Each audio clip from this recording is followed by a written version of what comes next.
The doorbell rang. Kendra looked at her watch before jumping up from the couch and walking quickly over to answer it.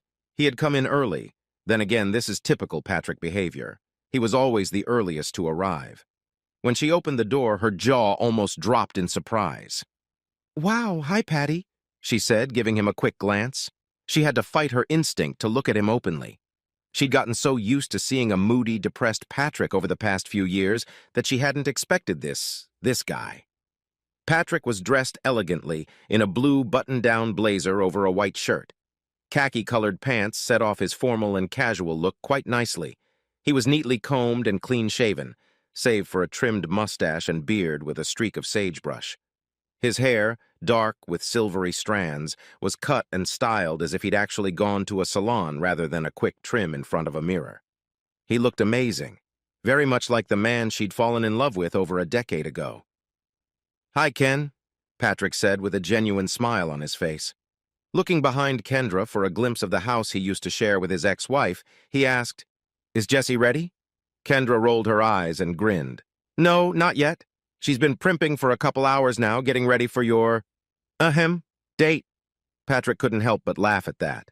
Shrugging, he joked, "Well, she is her mother's daughter."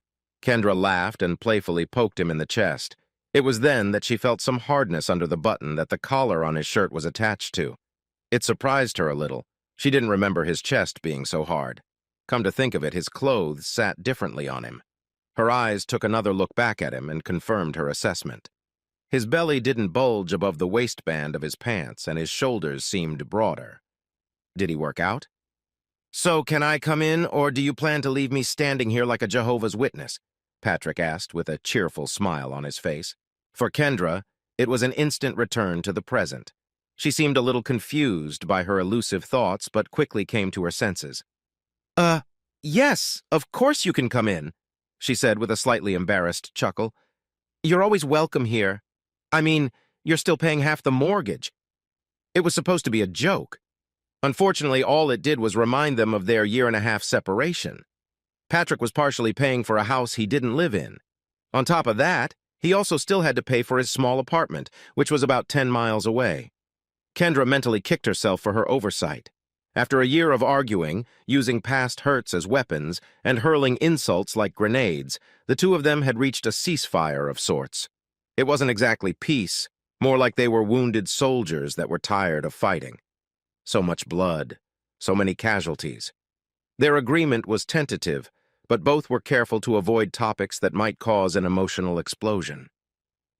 For the moment, all was calm on the Western Front. Kendra stepped aside, letting Patrick into the house. He entered, slipping past her in the process. It was then that her nose caught the scent of his favorite cologne, aspen. Instinctively, she closed her eyes, savoring the familiar scent. Without noticing anything, Patrick strode across the living room. He looked around, noting what had been changed from what was left in his memory. For the most part, everything was just as he remembered. Same furniture, she'd picked it out herself. Same curtains, and same arrangement. There were a few differences, however. First, there were 3 shiny blown glass animal figures. One depicted an elephant, another a reindeer, and the third a horse standing on its haunches. They were beautiful and looked expensive. There was also a painting on the wall that Patrick had never seen before. It hung above the biggest, most pretentious change in the living room, a 70-inch ultra-high-definition television with a curved screen. Patrick curiously picked up an elephant figurine from the coffee table. The tusks were either made of gold or gilded. Either way, it was beautiful. It's pretty," Patrick said appreciatively. "Where did you get it?" Kendra immediately tensed. She stammered a little as if caught off guard. Finally, she said, "It's, from some little art store." "Really? Where is it? Maybe I'd like to buy a few of these for my apartment." She grinned, but it was an anxious chuckle. Snatching it from him and setting it back on the table, she muttered dismissively, "You probably don't know. It's slightly out of the way." Her discomfort was visible now. She didn't make eye contact with him and tucked her hair out of her face behind her ear. Kendra only did this on 2 occasions, when she was flirting and when she was avoiding something. It was at that moment that Patrick put 2 and 2 together. His thoughts returned to the 2-year-old text messages he had discovered when he learned of his wife's affair. One of the interests they shared was art. Statuettes, a painting. These weren't just some unfamiliar trinkets she'd bought. They were gifts. From him. No doubt the King Kong TV had been a gift, too. That little store down the road where they were bought was probably closer to his house, since he lived almost 2 hours away. His former home now took on a different look. Everywhere his gaze fell, he could see Sean's urine stains marking his territory. He was effectively removed from his family. The only evidence that he had once lived here were a few pictures of him and Kendra and Jesse posing for family photos. Those would probably be removed too if a few more months went by. There was some bile threatening to rise from his stomach. Patrick felt hot, angry, and humiliated. He was seized with the urge to scream and lash out at his wife, but he suppressed it. Instead, he closed his eyes. He remembered the techniques he had learned from his therapists to control his emotions in moments like this. He remembered the goals he had set for 2021 and the progress he had made. One of those goals was to work on himself, to increase his self-confidence and self-esteem. He couldn't heal by holding on to anger over his wife's infidelity. He could no longer allow it to have power over him.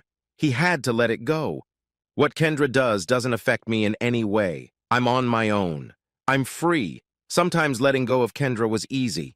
For the past couple weeks, he'd barely thought about her. She was once all he saw every morning when he woke up. All day long, the pain kept him awake, and when he went back to bed, Kendra and Sean were in bed with him. But lately, Kendra's image didn't make him despondent. She was quite far from his thoughts when he was at his mixed martial arts class. Last week, when he'd been hiking and rock climbing with the guys he'd met and befriended, Kendra hadn't even crossed his mind. Every night before he went to bed, he did a few CrossFit exercises to get tired enough to just pass out. But now, in a matter of seconds, all the progress he'd made was jeopardized. Kendra could see that Patrick's mood had soured. She didn't want this to happen. She didn't want to ruin the tentative peace treaty she'd made with her ex-husband. Quickly shifting her attention back to their daughter, she said, "You know, Jessie asked me to go out and buy her a brand new dress so she can look good for you." As she had intended, the image of their daughter calmed him down. His face relaxed. He realized what Kendra was doing and welcomed the change of subject. When his eyes opened and he looked at her, there was no more anger in them. He even managed to portray a slight smile on his face. "Oh, really?" Patrick asked with a satisfied smile. "Oh, yes. It took us 3 hours of shopping before we found something she liked. You'd think she was going to the prom. At least I won't have to sit you down and interrogate you about your intentions for my daughter." Patrick grinned. "Well, Mommy, I swear my intentions for your daughter are perfectly clear. We are going to go on our Father's Day date, have dinner at a nice restaurant, and take a nice walk. I'll have her back by midnight and treat her like a real lady." "You better do it," Kendra said, squinting her eyes exaggeratedly. "If you don't, I'll sick her father on you, and let me tell you that he is fiercely overprotective of his daughter." They both laughed heartily. Kendra felt a wave of relief that they hadn't devolved into a scandal. She also felt a sudden surge of envy. Patrick hadn't taken her on a date since his brother died almost 5 years ago. She would have loved for him to put on a blazer and take her to a restaurant. Instead, she watched him get depressed when the only thing he wanted to do was eat, sleep, and play video games. Kendra sat down on the couch and gestured for him to join her. He took a seat, albeit on the opposite end. Both turned to face each other, their feet pointed toward the middle. Kendra crossed her slender legs. When she did, the hem of her sundress lifted slightly over her creamy thigh. Nothing shameless or obscene, but enough to remind Patrick that the wife he'd decided to leave was still stunning. He couldn't take his eyes off the sight. Kendra noticed that. Although it wasn't her intention to flaunt herself, she wasn't upset by the fact that he was looking at her. She knew she was still attractive. Men hit on her all the time, even those nearly 10 years younger than her. But over the past few years, her husband seemed to have been immune to her beauty. He didn't want to ask her out, didn't want to spend time with her, and certainly didn't want to fuck her. After begging for his attention for so long, she had just gotten used to the fact that Patrick had lost interest in her. She leaned back on the pillow and, oh so carelessly, rubbed her long, silky legs against each other, like a sexy cricket. Not only did this action make a seductive rustling sound, but it also caused her hem to lift a little more. A foot in a sandal dangled in the air, showing off her pedicure from just 2 days ago. Legs and feet were Patrick's two hidden fetishes, if you will. No one but her knew that about her husband, and she remembered that he was particularly fond of them. Patrick had to force himself to look away, suppressing the bubbling, nostalgic lust trying to break free. Unlike Kendra, he hadn't had sex during their separation. He didn't have the luxury of a side trip to resort to when the ink dried on their separation agreement. At one time, those urges threatened his sanity. Thoughts of sex inevitably made him think of his wife, which made him imagine the way she had sex. Anger? Yes. Sadness? Sure. Excitement? Surprisingly also a yes. It was confusing. The thought of her having sex, even with Sean, made his memories play out. He remembered what she'd been like in bed. Before the depression hit him hard, he and his wife had had a very vibrant sex life. Kendra had always had a higher libido than he did. She was the one who introduced him to the adventurous side of sex. So, imagining her in the throes of passion, knowing exactly what she was capable of, was a hell of a turn-on. The turning point was New Year's Eve. That night he was on the verge of ending it all. In one hand he held a bottle of scotch, in the other, a sharp razor. Hours before he would make the mistake, he sat in his small living room gathering his courage to finally do it. He didn't want to see 2021, not with this horrible depression clutching at his heart. Every time he put the sharp blade to his wrist, his daughter's face popped up. He saw her laughing, playing, telling him she loved him. These images made him lower the blade. As if on purpose, his phone rang at 11:59 p.m., telling him a text message had arrived. Picking it up, he saw that the text was from Jesse. "Happy New Year, the best dad in the world." Patrick broke down. Years of tears flowed from him. His brother, his wife, his marriage, his daughter. He mourned it all together. His sobs were intense, and he curled up in a fetal position on the lonely rug in his living room. He cried for so long that he fell asleep with tears on his face. The next morning he woke up with a massive hangover and a newfound clarity. As he looked at the blade and realized what he had almost done, he saw that he could no longer do it alone. He needed help. He needed to talk. He couldn't be a lone warrior in the field to himself. So he did the hardest thing he had ever done. He reached out for help. He called his sister, and as humiliating as it was, told her everything. To her credit, she listened. Even just speaking, he felt a weight lift off of him. Finally, spilling everything out made him feel less alone. The two of them talked for hours. Eventually, she gave him the phone number of her therapist. It was the same therapist she had used to cope with their brother's death. So far, 2021 has been a year of self-improvement for Patrick. Therapy had helped him deal with his demons.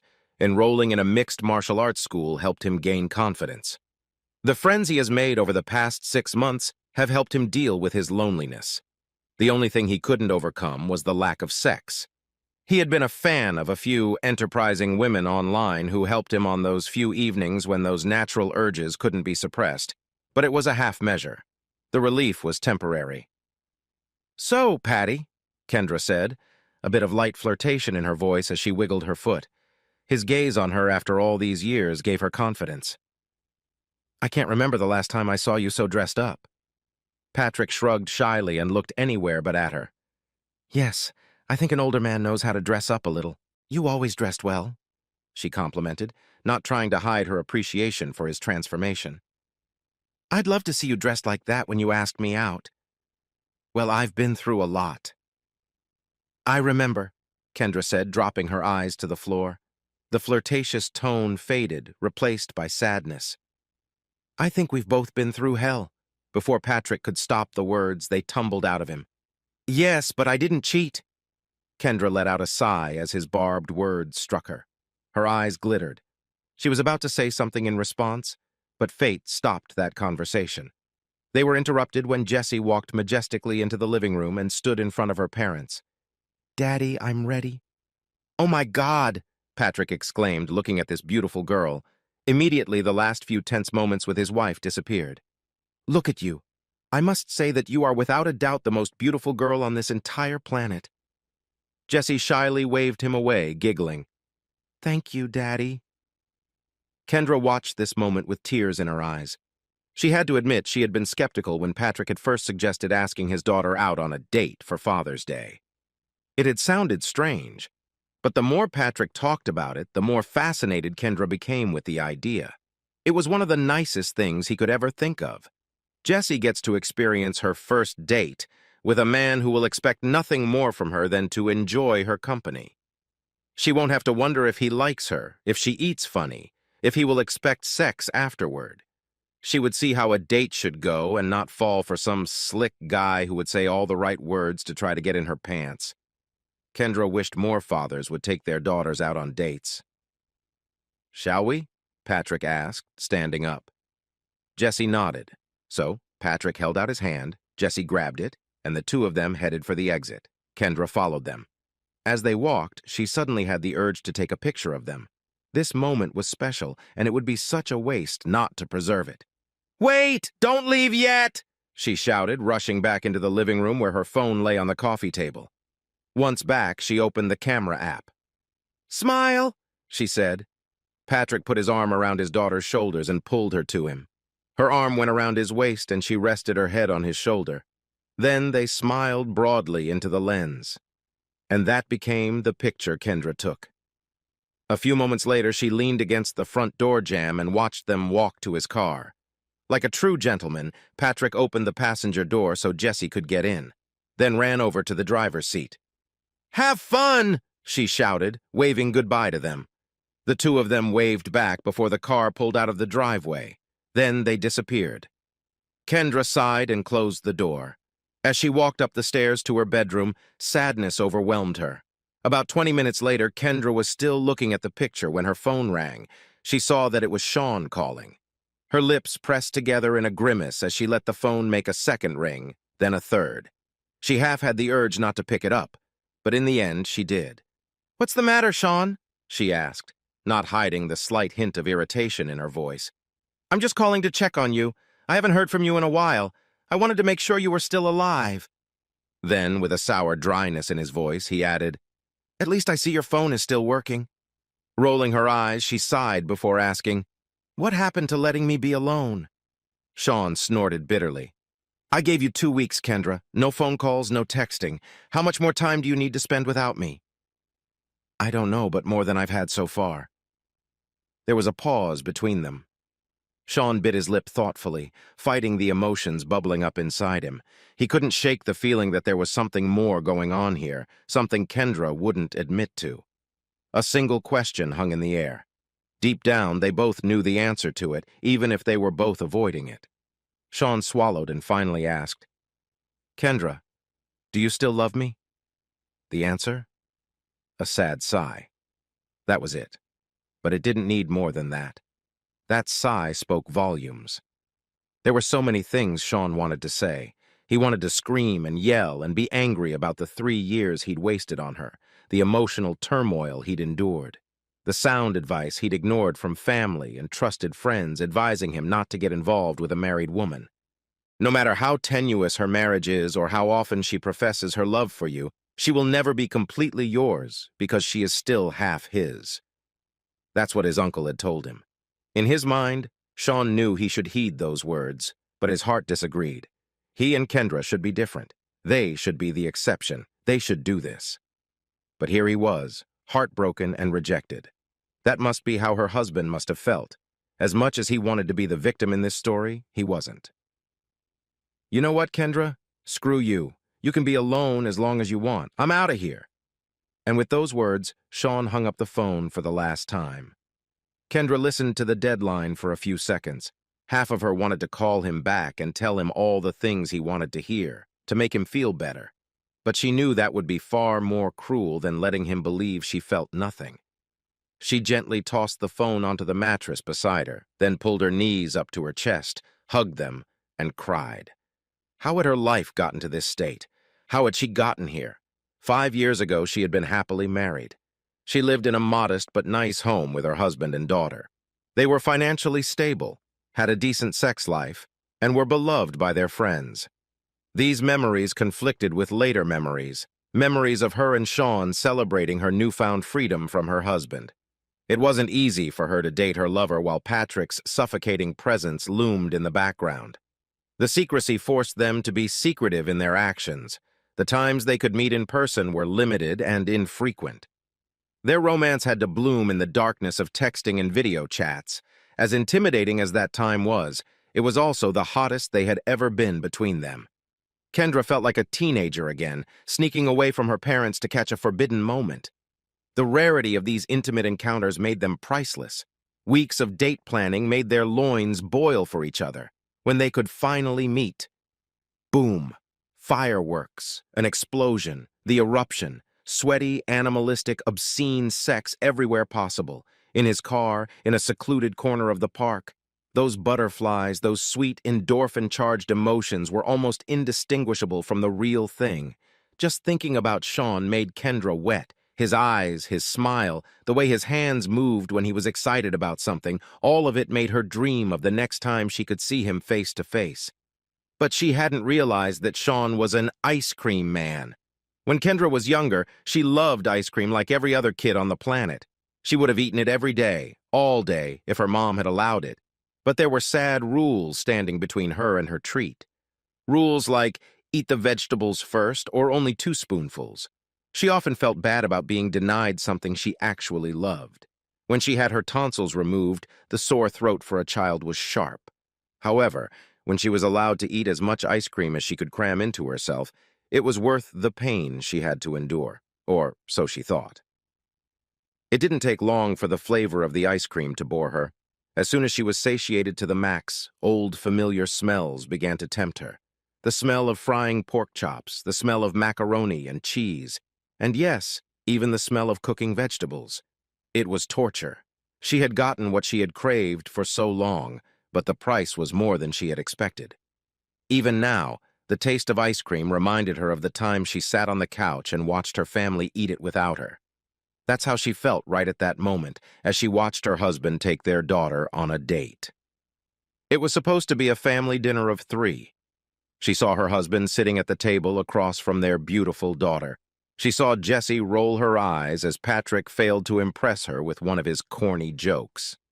Patrick was the king of corny jokes. At one time, she'd found it endearing. Then, she'd found it annoying.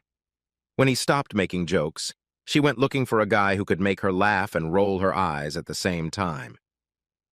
Kendra remembered one Valentine's Day when the 2 of them went out to dinner. He had bought her a new dress for the occasion. As she put it on and stood in front of the mirror, she smirked, realizing why he had bought it in the first place. The cleavage was clearly visible. All evening, he had been furtively peering at her breasts. At one point, she jokingly said, "Hey, my eyes are here, mister." This prompted him to make the most trivial but still her favorite joke. "Which bees give milk instead of honey?" he asked her. She didn't even have to ask the punchline because he smirked, answering his own question, "Wrong bees." Her tears flowed. Sitting on that bed, she cried for herself, for her marriage, for her daughter, and for ruining the love of 2 wonderful guys. How she wished she could go back in time and hear Patrick tell her another corny joke.